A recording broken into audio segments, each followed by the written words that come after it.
There's no better feeling than adding life to a Minecraft world. The beauty is always found in the details, the natural features, the stories. Life is about the little things, and in today's episode, I'm excited to add something incredible that this kingdom dearly needs. Besides a like on the video, of course.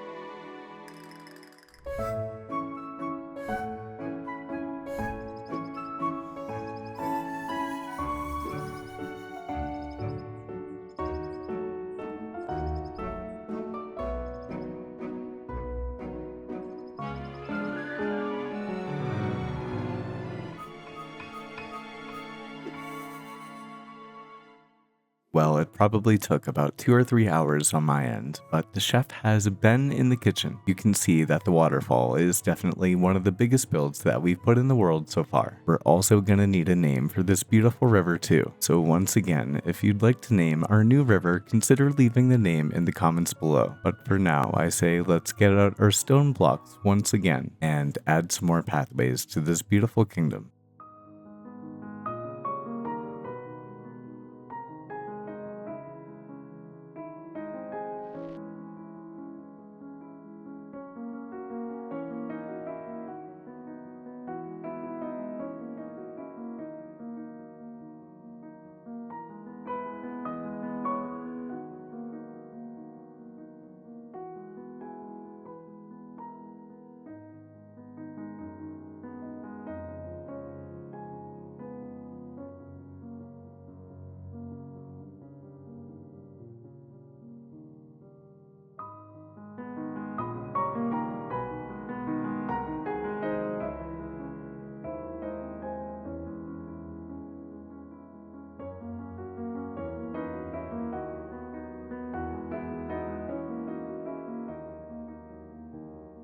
Well, as you can see, some really significant progress to the kingdom. I'm very proud of everything that we happen to have in front of me right here. As you can see, we've continued and extended our borderline wall all the way over here. This really is such a significant expansion to the kingdom, and I'm very excited to be able to put more life into this area. I'm thinking maybe another build right here. We would have to flatten out this area right here and make it look aesthetic so we can put a build in the area, but I think I might be up for it in the future.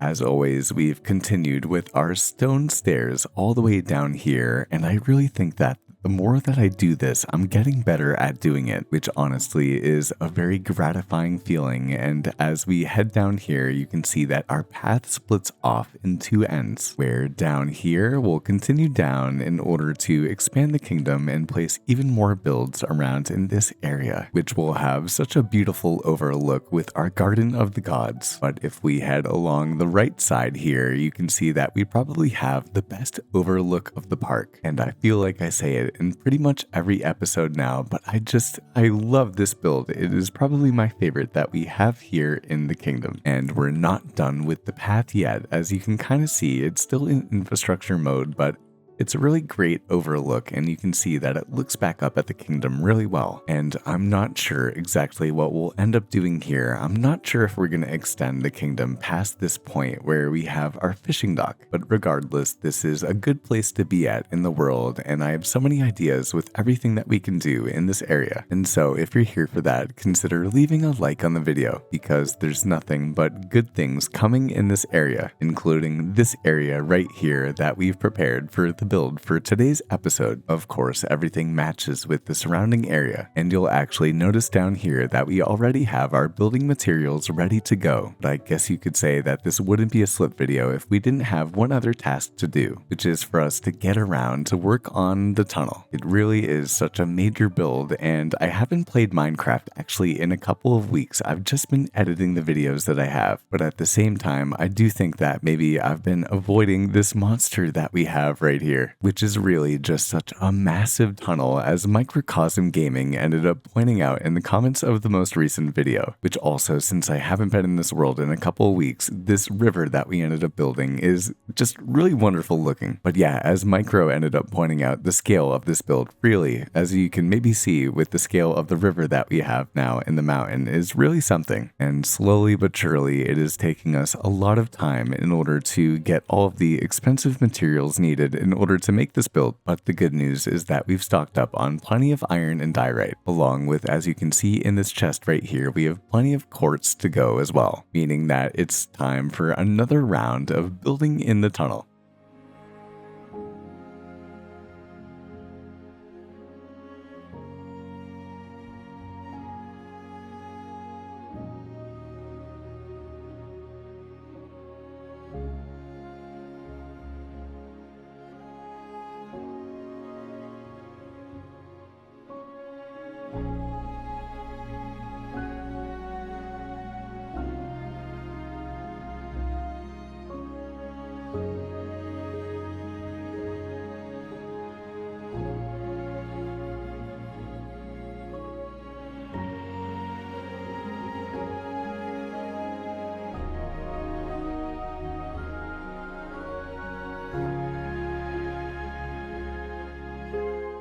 Now, I must say that the Tunnel of Outpost is really starting to become a massive, massive project. One that happens to have an incredible reward. As you can see, as we walk in here, it is such a deep tunnel by now, and it is so beautiful with all of the white blocks. We really are starting to get somewhere with this build, and since we're going to be making this area into a storage area at some point, I think that we're going to do 1 or 2 more segments and then split off to the left and to the right. As I was saying earlier, these major projects can feel so daunting, but it really is great to feel the reward of all the efforts that you've put in. Now, besides work on our tunnel, we've been up to a little bit more in the kingdom of Audapon. You see, something that we've discussed over the last couple of months in this kingdom is that there is an enemy outpost over to the west. But as we also know, we've been slowly and surely expanding into the western region of the kingdom too, and in the process, we happen to be encroaching upon the enemy.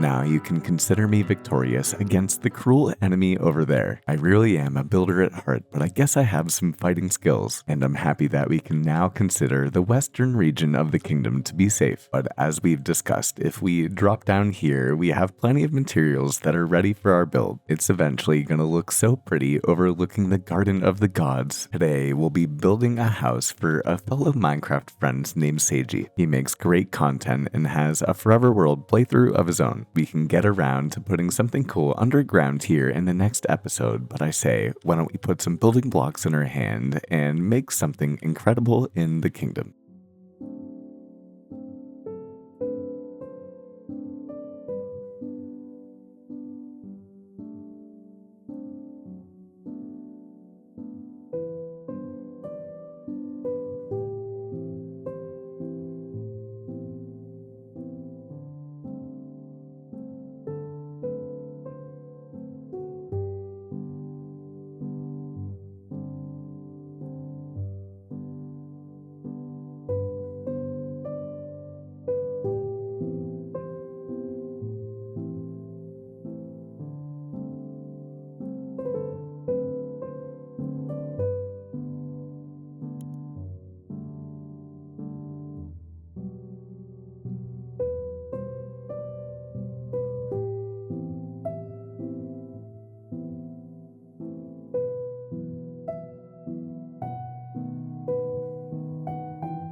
Well, officially, we have a build in our hands, and although I'm okay with the look of the build, I'm still not quite sure if I ended up cooking or not. I've been messing around a bit in creative mode to try to find a way to make builds that have a really nice staircase leading up to the second floor, and although we've definitely been successful in that regard, we're not done with our build for the day. I'll get around to showing off the details of the build and the interior later, but first off, I did want to give a massive thank you. Last week's episode of 10 world building tips to build in your Minecraft survival world has been an incredibly successful video on this end. It seems like a whole ton of you really enjoyed the tips that I had to show off, and thank you for taking the time to take a look at the video. But I did also want to mention that if you ever would like to use any of the cinematics that I make in my videos, I have now made a digital catalog of stock footage for you to use. As always, you can find it linked in the description below. As well, I did want to mention that I've been very into 8-bit art designs recently. Anything that's 8-bit themed, and especially Minecraft theme, has been really catching my attention. And so I got around and ended up designing my own 8-bit Minecraft retro themed sticker. I really think that it's so cool and I'm so proud of it. And so I came up with the fun idea of having a unique sticker for every new episode that comes out here in the Survival Kingdom. For each region, we'll have a unique collection of stickers. And if you've ever thought about supporting this guy Slip and maybe making his dreams of becoming a Minecrafter come true, this is definitely the opportunity to do so. But regardless, just the fact of you being here and spending some time with me and enjoying these videos really does mean the world. And so I think that it's just about time to sprucing up this entire area with all the details, which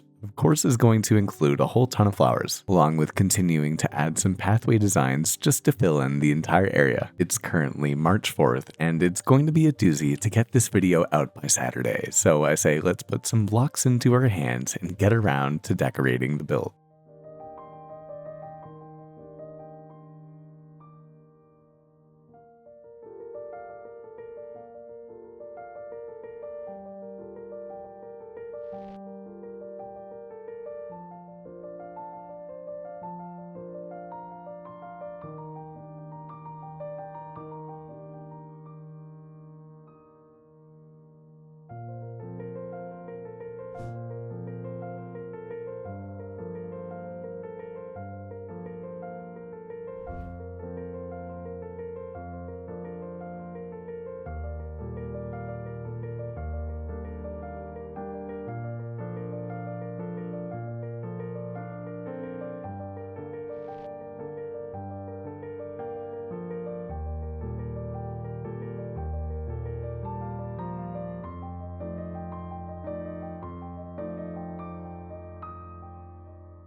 A grand welcome to Sagey's Cottage. Now that we've filled in the build with all of the necessary life and details, you can say that I'm a very happy man and I'm quite pleased with how it ended up coming out. I'm sure that it'll come as no surprise to you that I used tons of flowers to accentuate the build, and down around our border wall I also added in more sunflowers and lilacs. I can say a well done and a mission complete on fitting this build in with its environment. We can head up the now stone brick path up the stairs into our second floor, and I've gotten around to building an interior on both areas. For the walls on the second floor, I ended up going in with some polished deep slate, and I'm really happy that it added a little bit of depth and darkness to the build. And then we have some oak trapdoors as shutters, and of course some item frames with some flowers for some extra color. If we head inside to the second floor, we don't have too much except for a bedroom for Sagey. There's some cartographer's tables and some pots with some flowers in them, and for the entire build, we definitely went with a red theme. I put in a couple of carpets so that Sagey can comfortably get into the build. And one of my favorite things about this little area up top is that when you're waking up in the morning, you have a beautiful look at the Garden of the Gods. And you get the same thing when walking down the stairs in the evening or in the morning. One really fun thing that I've been doing here with the cottages of my friends here in the Kingdom of Otapon is using cartographer's tables to kind of accentuate that this is a house as opposed to a build. But I really like our use of arches on the first floor, and on the side right here for some extra brown in texture, we have some brown banners along with some dark oak trapdoors. Along with, for some extra variation in life, we have some garden pots with some flower of the valleys. This flower is by far one of my favorite flowers to use in the game, and I never use it, so I'm definitely happy that we found a way to fit it into Seiji's house. If we continue along the path to the right here, you can see that we have a 1 block wide, very narrow corridor, which in my opinion is very fun to just go and use, which leads to another beautiful path with even more flowers of the valley, where the path starts to run a little bit more skinny and continues off to a storage area. As you can see, we have the sign for Seiji's Cottage here, where our path runs out right here, and we have an entrance to the first floor. So I say we can open the door and get a look at a very quaint interior. I think that it could do with maybe a little bit more lighting. And so I say we can solve the issue right now by placing down a couple of lanterns. We'll place one right here as well. And as you can see, besides more cartography tables, more banners, and some item frames along with some pots and flowers, there's really not too much going on with this first floor interior, which by all means is fine with me. It's kind of more simple, and I kind of like it that way too. And so after plenty of work, we can officially say that we have even more life into the kingdom of Otapon, and we've definitely started to expand into the western region of the world. It is officially day 1387, and so slowly but surely we're approaching day 500 in this world. If you have any ideas about what sort of builds you would personally like to have here in the kingdom of Otapon, please do consider leaving a comment. But besides that, it really means the world that you ended up taking a look at this video. We really have so much life here in the kingdom after so many months of hard work, which, speaking of work, I say that it's best that I get back to it.